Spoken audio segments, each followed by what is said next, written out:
Hello everyone, आज हामी grade 7 science को च्याप्टर 2 फोर्स को बारेमा स्टडी गर्न गइरहेका छौं है त। क्लास 6 के कन्टेन्ट्सहरुलाई कपी पेस्ट गरेर अलिकति नयाँ कन्टेन्ट्सहरु हैन, एक्स्ट्रा नयाँ कन्टेन्ट्सहरु चाहिँ थपेर यहाँ काम भइरहेको देख्न सकिन्छ हैन।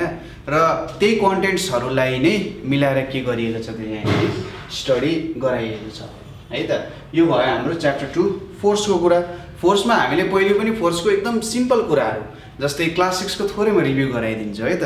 यसलाई बुझ्न पनि जरुरी छ। तपाईले एकचोटी क्लास 6 को कुराहरु अझै राम्ररी बुझ्नु भएको छैन भने त्यो भिडियोलाई राम्ररी हेर्न सक्नुहुन्छ। त्यसलाई अब बुझ्नु त भएको छ, त्यसलाई नर्मल भन्दा अलिकति स्पिड बढाएर हेर्नु भयो भने नि तपाईहरुको लागि एकदम क्लियर हुन्छ है त्यो कुराहरु। ठीक छ, त्यसरी पनि हेर्न सक्नुहुन्छ।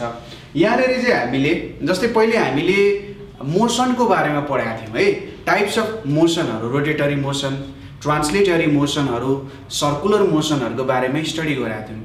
त्यही कुराहरुमा हामी थप्दै जान्छौं, त्यही कुराहरु नै हामी स्टडी गर्दै जान्छौं र त्यो कुरामा अझै केही एक्स्ट्रा कुराहरु आउँछ जुन कन्सेप्चुअल हिसाबमा पनि एकदमै धेरै के छ त इम्पोर्टेन्ट कुराहरु छ। ठीक छ, कन्सेप्चुअल हिसाबमा त्यो कुराहरु बुझ्न एकदमै इम्पोर्टेन्ट छ है त। ल, हाम्रो फोर्स भन्ने च्याप्टर स्टार्ट गरौँ। सुरुमा हामीले पढ्न जरुरी छ कि फोर्स भनेको के हो। अब हामीले क्लास 6 मा पढाएको थियौं फोर्स भनेको पुशर पुल हो। जस्तै मैले त्यहाँनेर एउटा एक्जाम्पल दिएको थिएँ, स्टुडेन्टहरुले नि भन्दै थिए जस्तै यो बोर्डलाई थिच्ने भयो हैन। यसरी बोर्डलाई थिच्दाखेरि यो बोर्ड सर्दैन नि, यसलाई म के गरिरहेछु पुश गरिरहेको छु। तर मैले यो मार्करलाई यसरी ठेले भने के हुन्छ, यो मार्कर अगाडि बढिरहेछ।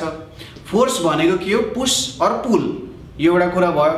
र अर्को कुरा के भयो भन्दा त्यो पुश और पुलले चाहिँ पोजिसनमा चेन्ज ल्यायो भने मात्रै के हुन्छ, त्यो फोर्स हुन्छ।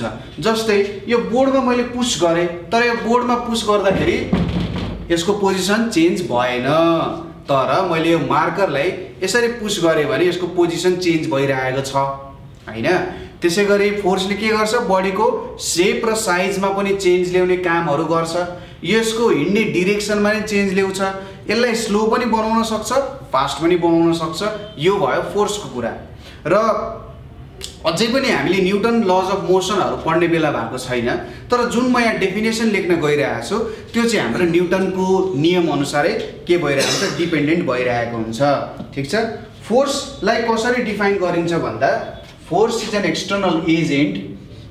Force is an external agent which changes or tends to change state of rest or uniform motion in a straight line। ठीक छ, in a straight line। तपाईहरुले याद गर्नु भएको छ होला, यो सरले त कहिले पनि फुल डेफिनेसन लेखाउँदैन थियो, खाली याद लेखेर छोड्दिन्थ्यो टाइपको हुन्थ्यो। फोर्स इज एन कहिले पनि लेख्दिन्थ्यो म, अन्तिममा जो इज कल्ड फोर्स भनेर लेखेको थिएन, तर यहाँनिर यो सबै कुराहरु मैले इन्क्लुड गरिरहेको छु है। अब यहाँनिर के छ, force is an external agent भनिएको छ। पहिलो कुरा यसमा अन्डरलाइन गरौँ। त्यसपछि अर्को के छ त, tends to change state of rest or uniform motion in a straight line भनिएको छ है। सबै कुरा अन्डरलाइन गरेर सरले के भन्न खोजे। अब सुरुमा एक्सटर्नल एजेन्ट भनिसकेपछि के भयो त, त्यो हाम्रो खुफिया एजेन्ट हैन, सीआईए सीआईडीहरुको एजेन्ट भनेको कारक तत्व जस्तो भयो। यहाँनेरि कसैले केही काम गर्छ भने उ एउटा एजेन्ट हुन्छ है। एक्सटर्नल एजेन्ट भनेको बाहिरी रूपमा लाग्ने केही तत्व जसले केही चेन्ज गरिरहेको छ, त्यसलाई हामी एजेन्ट भनेर भन्छौं। एक्सटर्नल भनेको बाहिरबाट लाग्ने।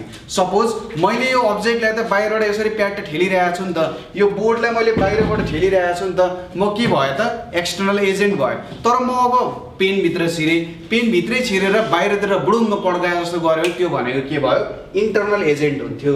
एक्सटर्नल एजेन्ट हो, बाहिरबाट लाग्छ र जसले चाहिँ के गर्छ, चेन्ज गर्न सक्छ। Tends to change state of rest or uniform motion in straight line. के हुन्छ त, बडी कि त रेस्टमा हुन्छ कि यूनिफॉर्म मोसनमा हुन्छ। एउटा कुरा तपाईले के बुझ्नु सक्नुहुन्छ भने यदि स्टेट अफ रेस्ट छ अथवा यूनिफॉर्म मोसनमा छ भने मैले भन्न खोजेको बडी यदि तपाईको रेस्पेक्टमा है, हामीले फ्रेम अफ रेफरेन्सको कुरा पनि गरेका थियौं कि कुनै अब्जेक्ट कहीँनेरि बसेर हेरिरहेछ त्यो अनुसार मोसन डिपेन्डेन्ट हुन्छ है। फ्रेम अफ रेफरेन्स अथवा सराउन्डिङ अनुसार ऊ चाहिँ रेस्टमा छ अथवा युनिफर्म मोसनमा छ भने उसमा फोर्स लगाइराख्नु पर्दैन। ठिक छ, रेस्टमा छ अथवा त्यत्तिकै मोसनमा हिँडिरहेछ भने उसमा फोर्स नलगाए पनि ऊ कि रेस्टमै हुन्छ कि युनिफर्म मोसनमा हुन सक्छ। र फोर्सले चाहिँ यो रेस्ट अथवा मोसनको कुरालाई चेन्ज गर्न खोज्दो रहेछ। सक्छ भने चेन्ज गर्छ, नभए चेन्ज गर्न खोज्दो रहेछ। जस्तै के भन्न खोज्यो भन्दा कि त यो अब्जेक्टलाई मैले यसरी अगाडि ठेलेँ भने यो के अब्जेक्ट मैले फोर्स त लाएँ, एक्सटर्नल एजेन्ट त लाएँ, तर यसले चेन्ज गर्न सकेन नि, त्यसैले टेन्ड्स टु चेन्ज भयो। तर यो अब्जेक्ट छ, यो अब्जेक्टमा मैले एक्सटर्नल एजेन्ट लगाएँ, यसको डिरेक्सन मोसन पनि चेन्ज भयो। रेस्टमा थियो तपाईँहरूको अनुसार, मेरो अनुसार रेस्टमा छ नि, यसो के भयो त मोसनमा हुन गयो। ठिक छ, फोर्सले के काम गर्दो रहेछ कि चेन्ज गर्न सक्छ भने गर्छ, गर्न सक्दैन भने गर्दैन। रेस्ट अथवा युनिफर्म मोसन स्ट्रेट लाइनमा भएकोलाई चेन्ज गर्ने उसले कोसिस गर्दो रहेछ। ठिक छ, अब यो पुश र पुलको डिफिनेसन पनि त्यही नै हो, तर यो अलिकति स्ट्यान्डर्ड डिफिनेसन भयो है त। यो भयो हाम्रो फोर्सको डेफिनेसन। क्लियरै छ होला के गर्दो रहेछ फोर्सको काम अथवा फोर्सको काम के हुँदो रहेछ भन्ने कुराहरू भयो। अब हामी केही टाइप्स अफ फोर्सेसहरूको बारे हामी डिस्कसन गर्छौँ र यो च्याप्टर भनेको यही टाइप्स अफ फोर्सेसकै कुराहरूमा मेनली जोडिएको कुराहरू छ। कस्तो टाइप्सको फोर्सेसहरू हुनसक्छ भनेर पहिलो फोर्स आउँछ हाम्रो सेन्ट्रिपिटल फोर्स। र यो सेन्ट्रिपिटल फोर्सको इक्जाम्पल दिँदाखेरि मलाई एउटा कुरा आउँछ जुन म बच्चामा एकदमै धेरै हेर्न जान्थेँ, त्यो हो मौतका कुवा भन्ने एउटा, तपाईँले हेर्नु भएको छ? यत्रो अग्लो हुन्थ्यो, अग्लो ठाउँ हुन्थ्यो यस्तो खालको, अनि यहाँनिर चाहिँ माथि चाहिँ मान्छेहरू बसेर हेर्ने ठाउँ थियो यतातिर, र बाइक चाहिँ यसरी पुरै यहाँबाट घुमाउँदै घुमाउँदै घुमाउँदै घुमाउँदै माथिसम्म ल्याउँथ्यो। ठिक छ, यसरी घुमाउँदै घुमाउँदै माथिसम्म ल्याउँथ्यो नि होइन। र त्यो बाइक लड्दैन पनि थियो क्या, उनीहरू हात छोड्थे, के ट्रिक्सहरू निकाल्थे, तर पनि यो बाइक तल लड्दैन थियो। हो यो कमाल भनेको नि एउटा सेन्ट्रिपिटल फोर्सकै कमाल हुन जान्छ। ठिक छ, अब हामी यसको लागि चाहिँ एउटा सानो इक्जाम्पल लिउँ। सानो इक्जाम्पलमा तपाईँहरूले नि फिल गरेको कुरा हो। सपोज एउटा मैले यस्तो खालको रोड लिएँ जुन चाहिँ सर्कुलर छ। ठिक छ, मैले एउटा सर्कुलर रोड लिएँ, सर्कुलर रोडमा मैले एउटा साइकल कुदाइरहेको छु। साइकल कसरी बनाउँछ लु, एउटा ह्यान्डल भयो, यो भयो, यहाँनिर अगाडि यसरी चक्का छ, अनि यहाँ पछाडि तपाईँ बसेर कुदाइराख्नु भएको छ है त, एकदम हिरो साइकल छ। यस यहाँनिर सिट पनि बनाउनु पऱ्यो, नभए कोही सर सिट छैन, कसरी मान्छे बस्छ। यहाँनिर तपाईँ थचक्क बसेर के गरिराख्नु, साइकलको पाइडल मारिराख्नु भएको छ सोच्नुहोस् है त, यहाँनिर बसेर। अब तपाईँले सर्कुलर रोडमा कुदाइराख्नु भएको छ भने तपाईँले के फिल गर्नुहुन्छ नि, तपाईँ हल्का यसरी ढल्केर कुदाउनु पर्ने हुन्छ नि। यस्तो सर्कलमा घुम्दाखेरि तपाईँ हल्का ढल्केर के गर्नुपर्ने हुन्छ त, त्यो साइकललाई कुदाउनु पर्ने हुन्छ, नभए तपाईँ अभियसली लड्नुहुन्छ होइन। ढल्केर कुदाएन भने त अभियसली लड्नुहुन्छ नि त। अब स्ट्रेट बाटोमा हो भने तपाईँ यसरी सिधा कुदाउनुहुन्छ, यदि बाङ्गो बाटो पनि यसरी ढल्किँदै ढल्किँदै यसरी घुम्नुहुन्छ होइन, बाङ्गोमा यसरी ढल्केर घुम्नुहुन्छ नि होइन। हो अब यो काम भनेको चाहिँ के हुन्छ, कसरी किन हामी यसरी ढल्किनु पर्यो।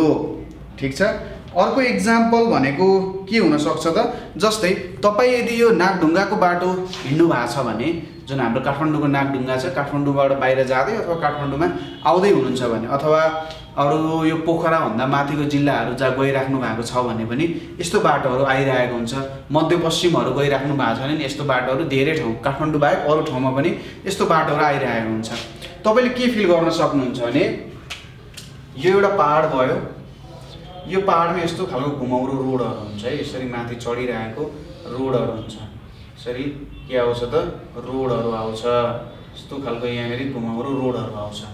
यस्तो रोडमा तपाईँले फिल गर्नु भएको छ होला, तपाईँ चाहिँ एकतिर यसरी ढल्किनुहुन्छ, बस यसरी भित्र यसरी स्वाट काट्दाखेरि तपाईँ बाहिरतिर ढकेलिनुहुन्छ अथवा यसरी भित्रतिर आउनुहुन्छ नि। अब यसरी काटिराख्नु भएको छ भने तपाईँले अर्को दिशामा के गरिदिन्छ त, उसले ठेलिदिन्छ। ठिक छ, के हुँदो रहेछ, बस ड्राइभर चाहिँ जतातिर घुमाइरहेछ बस ड्राइभर त्यतितिर जान्छ, तपाईँ चाहिँ अपोजिट डिरेक्सनमा के गर्नुहुन्छ, ढकेलिनुहुन्छ होइन। हो यो सबै काम के को हो त भन्दाखेरि यहाँनिर सेन्ट्रिपिटल फोर्सको काम आउँछ। अब सेन्ट्रिपिटल फोर्स बुझ्नको लागि मैले एउटा नयाँ कुरा तपाईँहरूलाई भन्छु, जुन चाहिँ के हो भन्दाखेरि सबै तपाईँले जुन फोर्स लाउनुहुन्छ त्यसको इक्वल एन्ड अपोजिट फोर्स अर्को डिरेक्सनमा पनि लागिरहेको हुन्छ है त। ठिक छ, तपाईँले जुन फोर्स जुन डिरेक्सनमा अथवा जतातिर लाउनुहुन्छ त्यसको अपोजिटतिर पनि अर्को फोर्स लागिरहेको हुन्छ। ठिक छ, यो एउटा कुरा तपाईँले बुझ्न जरुरी छ। तपाईहरुले यसलाई चाहिँ न्युटनको तेस्रो नियम every action has equal and opposite reaction भनेर भन्छ। ठीक छ, सबै एक्सन भनेको कुनै काम गर्नु भयो भने त्यसको इक्वल भनेको त्योसँगै बराबर एउटा रियाक्सन लाग्छ अपोजिट डिरेक्सनमा। ठीक छ, यो भयो सेन्ट्रिपिटल फोर्सको कुरा। अब सेन्ट्रिपिटल फोर्स त्यो भयो एक्सन रियाक्सनको कुरा।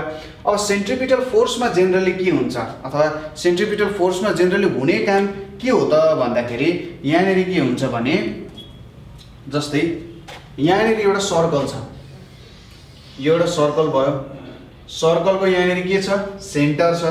अब यहाँनेरि सर्कलको सेन्टर छ। अब यो सेन्टरमा एउटा सपोज गरौँ एउटा बडी छ, यो एउटा बडी चाहिँ यो सर्कलमा घुमिरहेको छ भने के हुँदो रहेछ त भन्दा यो बडी यो सर्कलमा घुमिराख्नको लागि, ठीक छ, अब यो बडी यहाँ छ, त्यसलाई यहाँ पुग्नु पर्यो, फेरि केही समयमा यहाँनेरि पुग्छ, केही समयमा यहाँनेरि पुग्छ। जसरी साइकल ढल्काएन भने एउटा सर्टेन, धेरै ढल्कायो भने लडिन्छ, थोरै ढल्कायो भने पनि हामी सर्कलमा हिँड्न सक्दैनौँ। एउटा ठिक्कको फोर्स चाहिन्छ हामीलाई त्यो बेलामा। ठीक छ, हो यसरी एउटा सर्कलमा मुभ गरिराख्नको लागि चाहिने फोर्स नै के हो त सेन्ट्रिपिटल फोर्स हुन जान्छ। ठीक छ, अब यहाँनेरि दुईटा प्रकारको फोर्सहरू आउँछ। सेन्ट्रिपिटल फोर्स भनेको चाहिँ के हुन जान्छ त भन्दा यो चाहिँ यता भित्रतिर लाग्ने फोर्स हुन्छ, सेन्टरतिर लाग्ने फोर्स। यो पोइन्टमा हुँदा यता भित्र हुन्छ, यहाँनेरि हुँदाखेरि यहाँ भित्र लाग्छ, यसरी यहाँ हुँदा यो यता भित्रतिर लाग्छ।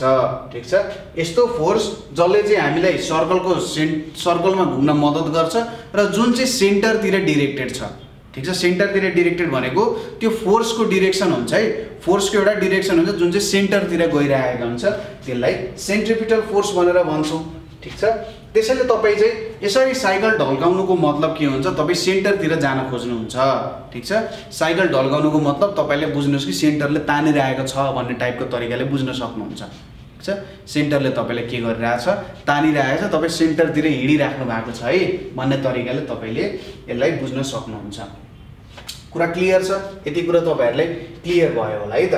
ल अब सेन्ट्रिपिटल फोर्स सँगसँगै अर्को कुरा आउँछ। सपोज सेन्ट्रिपिटल फोर्सलाई थोरै हामी के गर्ने त डाइसेक्ट गर्ने, तपाईँलाई चिरफार गर्ने के हुँदो रहेछ भनेर। जस्तै कस्तो हुन्छ भने तपाईँले एउटा केही घुमाउने कुराहरू हुन्छ, जस्तै यस्तो घुमाउने हुन्छ नि, सुई घुमाउने हुन्छ नि, तपाईँले सुई घुमाउनेलाई चाहिँ बिस्तारै घुमाउनु भने त्यो घुम्न सक्दैन सर्कलमा। अनि यसरी घुमाएर तपाईँले घुमाउँदै त्यसलाई छोडिदिनु भयो, यसरी फुत्त छोडिदिनु भयो नि, त्यो सिधा बाटोमा जान्छ। त्यो कुरा तपाईँले फिल गर्नु भएको छैन नि। डोरीमा एउटा केही बाँध्ने, घुमाउने, अनि त्यसलाई यत्तिकै छोडिदिने, यत्तिकै छोडिँदाखेरि त्यो एउटा सर्टेन डिरेक्सनमा के गर्छ जान्छ। ठीक छ, एउटा सर्टेन डिरेक्सनमा त्यो पोइन्ट आउट हुन्छ। ठिक छ, तपाईँहरूलाई लाग्न सक्छ यसरी घुमाउँदै अगाडि जान्छ, तर जेनरली तपाईँहरूलाई लाग्दैन, टेन्सन लिनु पर्दैन। ल यहाँनिर हेरौँ, त्यसो भए के बुझ्न सकिन्छ भने दुई प्रकारको फोर्स हुँदो रहेछ। एउटा फोर्स भनेको यो सर्कलभन्दा जहिले बाहिर जान खोज्दो रहेछ, एउटा फोर्स भनेको सर्कल भित्र जान खोज्दो रहेछ। अब यहाँनिर के हुन्छ ब्यालेन्स हुन्छ। कस्तो ब्यालेन्स हुन्छ त हेर्नुहोस्, सपोज यदि हाम्रो भित्र जाने फोर्स धेरै भयो भने यो बडी सिधै भित्र गयो, यदि बाहिर जाने फोर्स धेरै भयो भने के हुन्छ त यो बडी फुत्तै बाहिर निक्लिन्छ। त्यो दुईटा फोर्सलाई तपाईँले ब्यालेन्स गरिराख्नु भएको छ।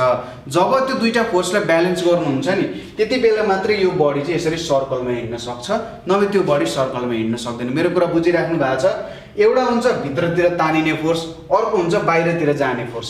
यो बाहिरतिर जाने फोर्सलाई चाहिँ हामीले सेन्ट्रिफ्युगल फोर्स भनेर भन्न सक्छौँ।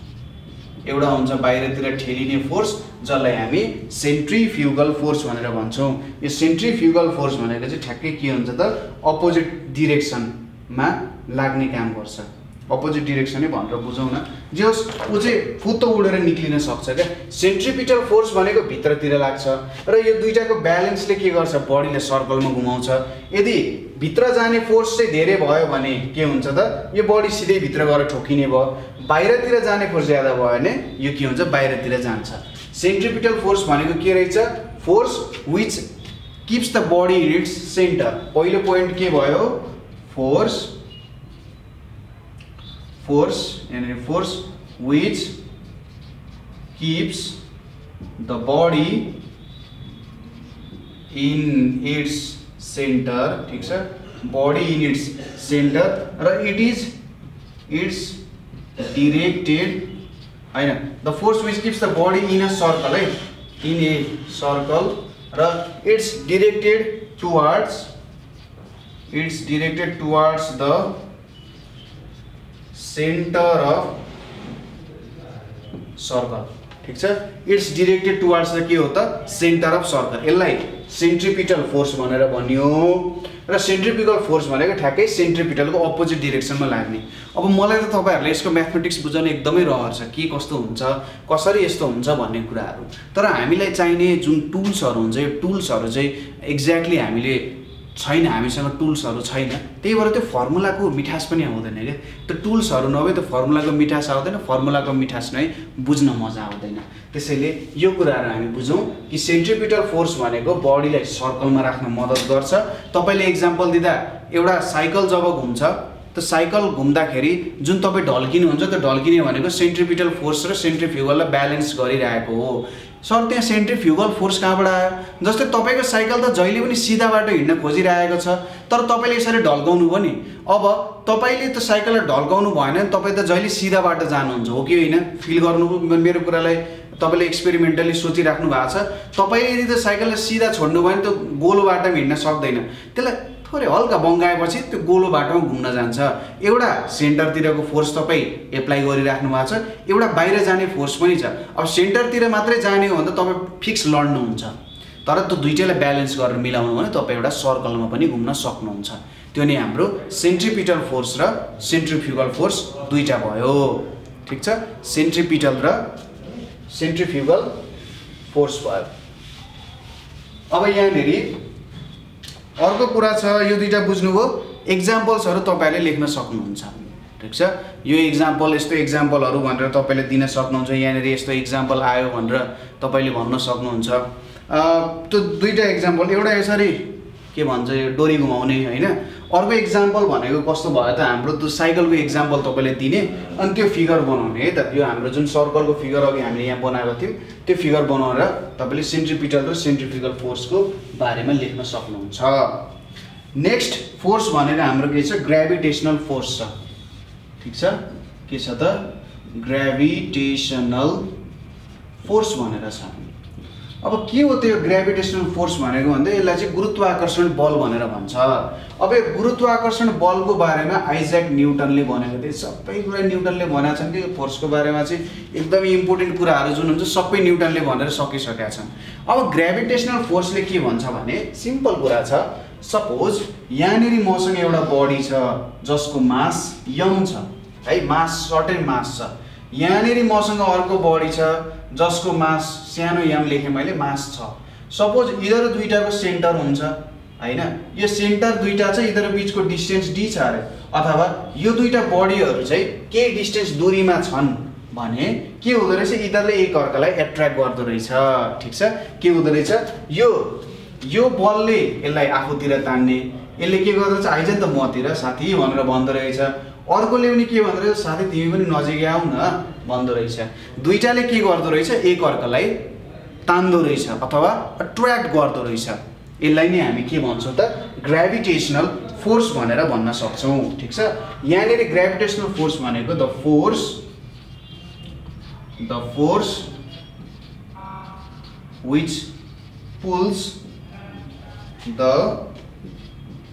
which pulls the objects towards its center ठीक छ ग्रेभिटेशनल फोर्स भनेको the force which pulls the objects towards its center भनेको के हुन जान्छ त ग्रेभिटेशनल फोर्स भनेर हुन जान्छ पुरा क्लियर छ र यही कुराहरु हो जस्तै यसको एक्जाम्पलहरु के देख्न सक्नुहुन्छ भने जस्तै मैले यो एउटा यसरी तल खसाल्छु भने खसाल्यो भने ल हेर्नु है त अर्को अब्जेक्टले खसाल्नु यो छ यसरी तल खस्यो नि यो बल तल खस्यो नि कसरी खस्यो त भन्दा पृथ्वीको ग्रेभिटीले त्यसलाई एट्र्याक्ट गरिरहेको हुन्छ एउटा एक्जाम्पल भयो त्यसैगरी तपाईले झरनाहरु देख्नु भएको छ होला झरनाहरु पनि तलको डाइरेक्सन तपाईले झरना कहिले माथि गएको देख्नु भएको छ छैन नि झरना जहिले तल जान्छ पानी पनि जहिले ठूलो हाइटबाट सानो हाइटतिर जान्छ ठीक छ जहिले किन त्यस्तो हुन्छ भन्दा त्यसलाई ग्राभिटीले तानिरहेको हुन्छ। ग्राभिटी भनेको एट्र्याक्टिभ फोर्स हो। एट्र्याक्टिभ फोर्स भइसकेपछि जहिले पनि के हुन्छ सेन्टरतिर नै तिनीहरूलाई तान्छ हो। यसरी सेन्टरतिर तानिसकेपछि के बुझ्नु पर्यो त हामीले यो एउटा ग्राभिटेसनल फोर्स हो र यसलाई नि ग्राभिटेसनल फोर्स अथवा ग्राभिटी भनेर हामीले के गर्न सक्छौँ बुझ्न सक्छौँ। र जहिले पनि यो चाहिँ के हुन्छ सेन्टरतिर नै जान्छ। ठिक छ, सेन्टरतिर नै आउँछ। कुनै अब्जेक्टको सेन्टरतिर आउन खोजिरहेको हुन्छ। जस्तै पानी परेको हेर्नु भएको छ, पानी पर्दा नै पानी तल नै झर्न जान्छ। मुन र अर्थ बीच पनि ग्राभिटी छ, त्यसैले मुन चाहिँ अर्थको वरिपरि घुम्न सक्छ। सन र अर्थ बीच पनि ग्राभिटी छ, त्यसैले सन चाहिँ अर्थ चाहिँ सनको वरिपरि घुम्न सक्छ। प्रत्येक अब्जेक्ट यो ब्रह्माण्डमा भएको प्रत्येक अब्जेक्टले अर्को अब्जेक्टलाई के गरिरहेको हुन्छ तानिरहेको हुन्छ र त्यही तान्नु नै के हो त ग्राभिटेसनल फोर्स हो। ठिक छ, the force which pulls the objects towards it's centre लाई नै हामीले के भन्न सक्छ त ग्राभिटेसनल फोर्स भन्न सक्छौँ। र यसको के इक्जाम्पल दिने जस्तै वाटर चाहिँ के हुन्छ त अथवा झरनाहरू तलतिर नै फ्लो हुन्छ। पानी पर्दा पानी पनि तलतिर फोर्स जान्छ। मुन अर्थको वरिपरि घुमिरहेको छ, त्यो पनि ग्राभिटीकै इक्जाम्पल हो।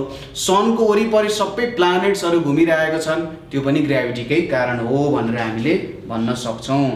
ठिक छ, यो कुराहरू पनि तपाईँहरूले बुझ्नुभयो।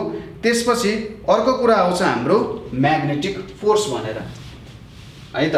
अब यहाँनिर अर्को के आयो त हाम्रो म्याग्नेटिक फोर्स भनेर आयो। म्याग्नेटिक फोर्स भनेर आयो। अब म्याग्नेटिक फोर्स चाहिँ न्युटनले डिस्कभर गरे हामीले है त। म्याग्नेटिक फोर्स भनेको चुम्बकहरू बीच हुने फोर्सलाई म्याग्नेटिक फोर्स भनेर भन्छ। हामीले ग्राभिटीलाई के भनेको थियौँ, ग्राभिटी भनेको बोथ एट्र्याक्टिभ पनि हुन्छ र एट्र्याक्टिभ मात्रै हुन्छ। अब म्याग्नेटिक फोर्स के हुन्छ भने सपोज तपाईँले चुम्बक देख्नु भएको छ, चुम्बकको नजिकै कुनै एउटा यसरी आइरन नेल छ। यो आइरन नेललाई चुम्बक नजिकै लाग्नु भयो भने यो यहाँनिर गएर टाँसिन जान्छ, यतानिर गएर टाँसिन जान्छ, यहाँनिर गएर के हुन जान्छ त टाँसिन जान्छ। कुनै एउटा पोइन्टहरूमा गएर के हुन जान्छ त टाँसिन जान्छ।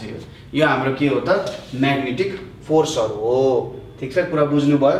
अब यो म्याग्नेटिक फोर्स जुन छ, यो म्याग्नेटिक फोर्स भनेको कस्तो प्रकारको फोर्स हो त भन्दा जेनरली यहाँनिर के बुझ्नुपर्छ भने जस्तै यसको एउटा सानो हिस्ट्री पनि भनिहालौँ। यो हिस्ट्रीमा के छ भने पहिले एउटा स्टोन थियो लोड स्टोन भन्ने। त्यो लोड स्टोनहरू युज गरेर हामी के गर्थ्यौँ त लोड स्टोनहरू हामी युज गरेर यसको हामी कामहरू गर्थ्यौँ। ठिक छ, लोड स्टोन युज गरेर हामी यसको कामहरू गर्छौँ। अब यो लोड स्टोनको काम जुन छ, लोड स्टोनको काम भनेको हामी पहिले नेभिगेसनमा युज हुन्थ्यो है। लोड स्टोनको काम भनेको के हुन्थ्यो नेभिगेसनमा युज हुन्थ्यो। अब नेभिगेसन भनेको त्यो समुद्रको यसो हुन्छ नि, समुद्रको सेयर गर्ने त्यहाँनिर यसो वरिपरि घुम्ने टाइपको कुराहरू आउँछ नि, हो त्यो चाहिँ हाम्रो केमा आउँछ त यो म्याग्नेटिक फोर्सको कुराहरूमा आउँछ है। यो चाहिँ के हो त म्याग्नेट हो। अर्थ पनि एउटा ह्युज म्याग्नेट हो भन्ने कुरा हामीलाई थाहा छ हैन। अर्थ एउटा के हो एकदमै ठुलो म्याग्नेट हो। यसमा पनि नर्थ पोल र साउथ पोलको कुराहरू छ है। र यही नर्थ पोल र साउथ पोल प्रत्येक म्याग्नेटमा पनि हुन्छ। एउटा हुन्छ नर्थ पोल, एउटा हुन्छ साउथ पोल। अब यो म्याग्नेटले अरूलाई एट्र्याक्ट गर्छ, आइरन नेलहरूलाई विभिन्न कुराहरूलाई एट्र्याक्ट गर्छ। ठिक छ, र जेनरली यो पोल्सहरूतिर यसको फोर्स धेरै हुन्छ, मिडल पार्टमा भन्दा पोल्सहरूतिर चाहिँ यसको फोर्स एकदमै ज्यादा हुन्छ है त। एउटा म्याग्नेटिक लेन्थ पनि हुन्छ, जस्तै यो पोल्सहरू चाहिँ ठ्याक्कै कुनामा हुँदैन, बिचबिचमा हुन्छन्। अब म्याग्नेट पनि विभिन्न प्रकारको हुन्छन्, हर्सु म्याग्नेट हो त्यस्तो टाइपको म्याग्नेट्सहरू। र म्याग्नेटमा दुईवटा प्रकारको फोर्स हुनसक्छ, एउटा हुन्छ एट्र्याक्टिभ फोर्स र अर्को हुन्छ रिपल्सिभ फोर्स। अब तपाईँले एउटा म्याग्नेट र अर्को कुनै मेटललाई ल्याउनु भयो भने त्यहाँ जहिले एट्र्याक्टिभ मात्रै हुन्छ, त्यहाँनिर रिपल्सिभ हुँदैन। तर सपोज यहाँनिर एउटा म्याग्नेट छ, अब यो म्याग्नेट नजिकै अर्को एउटा म्याग्नेट ल्याएँ मैले, सपोज यहाँनिर नर्थ र साउथ राख्यो भने यहाँनिर साउथ पोल छ, यहाँनिर नर्थ पोल छ। यो त अनलाइक पोल्सहरू हो, नर्थ र साउथ भनेको अनलाइक पोल्सहरू हो। यति बेला यिनीहरू बिच के हुन्छ अट्र्याक्सन हुन्छ, नर्थले साउथलाई एट्र्याक्ट गर्छ, साउथले नर्थलाई एट्र्याक्ट गर्छ, टाँसिन जान्छ। तर हामीले के गर्यौँ, यहाँनिर नर्थ छ, यहाँनिर साउथ छ, अनि यहाँनिर साउथ राख्यौँ, यहाँनिर नर्थ राख्यौँ। अब यो साउथ पोल र यो साउथ पोल त लाइक पोल हो। यसरी लाइक पोल भएपछि के हुन्छ रिपेल गर्छ। रिपल्सिभ फोर्स हुन्छ, एट्र्याक्टिभ हुन्छ। कुनै बेला यदि सेम पोल्सहरू नजिकै आयो भने टाढा जान्छ, डिफ्रेन्ट पोल्सहरू छन् भने यिनीहरू के हुन्छन् त नजिकतिर आउँछन्। यसलाई हामी के भन्छौँ त म्याग्नेटिक फोर्स भनेर भन्छौँ। म्याग्नेटिक फोर्स भनेको generally force of attraction or repulsion between magnets है त। एक्ज्याक्ट डिफिनेसन त्यसरी लेख्न सक्नुहुन्छ, force of attraction or repulsion between म्याग्नेट्सलाई हामी के भन्छौँ त म्याग्नेटिक फोर्स भनेर भन्छौँ। ठिक छ, यसको बारेमा तपाईहरुले एक्सपेरिमेन्ट पनि गर्न सक्नुहुन्छ। जस्तै के गर्ने भन्दाखेरि एउटा यस्तो स्ट्यान्ड छ, यो स्ट्यान्डमा तपाईले एउटा धागो यसरी हुन्छ, धागो झुन्डाउने, धागोमा एउटा म्याग्नेट यसरी राखेर यसलाई घुमाउनु भने जति घुमाए पनि यसले जियोग्राफिकल नर्थ र साउथ पोलमा पोइन्ट गर्छ। यसको कारण के हो त भन्दा यसले चाहिँ नर्थ र साउथ पोल टक्क गएर मिल्न जान्छ के, जियोग्राफिक नर्थ र साउथ पोलमा ठ्याक्कै गएर मिल्न जान्छ यसको नर्थ र साउथ पोल। ठिक छ, यो एउटा एक्सपेरिमेन्ट भयो। त्यसैगरी आइरन नेल्सहरू नजिकै ल्याउनु भयो भने, स्टिलहरू कुनै मेटलहरू नजिकै ल्याउनु भयो भने यो एट्र्याक्सनहरू जेनरली देख्न सकिन्छ। ठिक छ, यो कुराहरू भयो है त। ल आजको लागि हामी यति नै स्टडी गर्यौँ, त्यसपछि अरू कुरा हामी कन्टिन्यू गर्छौँ। जस्तै हामीले पढ्न बाँकी भनेको इलेक्ट्रोस्ट्याटिक फोर्स है त, राम्रो कुराहरू बिस्तारै पढ्दै जानुपर्छ। इलेक्ट्रोस्ट्याटिक फोर्सको बारेमा छ, फ्रिक्सनल फोर्सको बारेमा छ, अनि त्यसपछि हामी यो केही डिस्टेन्स, डिस्प्लेसमेन्ट, एक्सेलरेसन, भेलोसिटीहरूको बारेमा हेर्छौँ। आजको लागि यति नै। Thank you for watching.